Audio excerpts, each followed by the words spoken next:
রিসার্চের কারণে এবং রিপোর্টে অনেক সময় সাইট করতে হয় যে আপনি আপনার ইনফরমেশনটা কোথা থেকে পেয়েছেন, সোর্সটা কোথায়। তো এই সোর্স খুব সুন্দর মতো ডকুমেন্ট করার প্রসেস হচ্ছে রেফারেন্সে যাবেন, রেফারেন্স ট্যাবে দেখবেন ইনসার্ট সাইটেশন। এখানে অনেকগুলো স্টাইল আছে, এপিএ, শিকাগো আর অনেকগুলো। আমরা ইউজুয়ালি এপিএটা ইউজ করব। তো আপনি ইনসার্ট সাইটেশন ক্লিক করবেন এবং অ্যাড নিউ সোর্স, তাহলে দেখবেন একটা পপ আপ বক্স চলে আসছে। এখানে আপনি লিখতে পারেন যে কোন ধরনের সোর্স থেকে আপনি আপনার তথ্যটা পেয়েছেন, বই, বুক সিলেকশন, জার্নাল আর্টিকেল, ওয়েবসাইট, কোথা থেকে পেয়েছেন। সো মনে করেন বই দিই, বই, অথার মনে করেন আমার নিজের নামই দিলাম, ফর দ্য এক্সাম্পল দিলাম, ঠিক আছে। বইয়ের টাইটেল কি, কমিউনিকেশন হ্যাকস, কত সালে, 2020, সিটি ঢাকা, পাবলিশারকে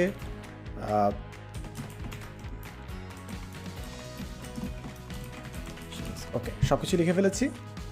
এরপর আপনি যদি ওকে দেন, বুম, দেখেন সাদিক 2020 নামে একটা সাইটেশন আসছে। এখন এটা দেখে মনে হচ্ছে না আহামরি কিছুটা হয়েছে, বাট আপনি যখন এরকম অনেকগুলো জায়গায় সাইটেশন দিবেন, সোর্স মেনশন করবেন, তারপর একদম শেষে সব জায়গায় রেফারেন্স দিতে হয় না, বিবলিওগ্রাফি ক্লিক করবেন, যে ফরম্যাটটা আপনার ভালো লাগে সিলেক্ট করবেন, অ্যান্ড বুম, যত জায়গায় আপনি যত সাইটেশন, যত সোর্স মেনশন করেছেন সবগুলো দেখেন সিস্টেমেটিক্যালি এখানে চলে আসছে। এমনকি লাস্টে যে আমি মেনশন করলাম Sadiq S 2020 combination hacks Dhaka Tamralipi publications, এটাও চলে আসছে। সো এইভাবে আপনি যা সাইটেশনস দিবেন ইজিলি চলে আসবে এবং বিবলিওগ্রাফি তৈরি হয়ে যাবে। সো আপনার রিসোর্স, আপনি যদি রিপোর্টের কাজ করেন, অ্যাসাইনমেন্টের কাজ করেন, এটা খুবই কাজের। আমি মনে করেন আরেকটা করি, আরেকটা সাইটেশন অ্যাড করি। Again reference tab, insert citation, add new source.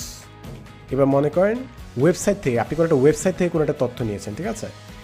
তো এখানে ওয়েবসাইট দেওয়া আছে, corporate author, name of website, মনে করেন 10 মিনিট স্কুল কিংবা 10 মিনিট স্কুল নিউজ পেপার, ঠিক আছে, বানিয়ে দিচ্ছি। Name of the website 10 minute school website. কত সাল থেকে নিয়েছেন জিনিসটা, 2019 সাল থেকে মনে করেন নিয়েছেন। মান্থ হচ্ছে জুলাই, ডে হচ্ছে 12, ইউআরএল www.10minutesschoolnewspaper.com। ওকে, বুম, দেখেন আমার 10 মিনিট স্কুল নিউজ পেপার 2019 এর রেফারেন্স অ্যাড হয়ে গেল। এবার আমি যদি আবার বিবলিওগ্রাফিতে যাই, দেখেন আমাদের এখানে update citations and bibliography option আছে, জাস্ট ক্লিক করেন, বুম, দেখেন এই যে আমাদের 10 minute school news paper retrieve from 10 minute school news paper www চলে আসছে। সো এভাবে আপনার যেখানেই সাইটেশন দিতে হবে আপনি জাস্ট সাইটেশনগুলো লিপিবদ্ধ করবেন এবং কাজ শেষে রেফারেন্স আসবেন, তারপর বিবলিওগ্রাফিতে ক্লিক করবেন এবং আপনার সবগুলো রিসোর্স, রেফারেন্স সুন্দর মতো গুছিয়ে লিস্ট হয়ে যাবে। All the best.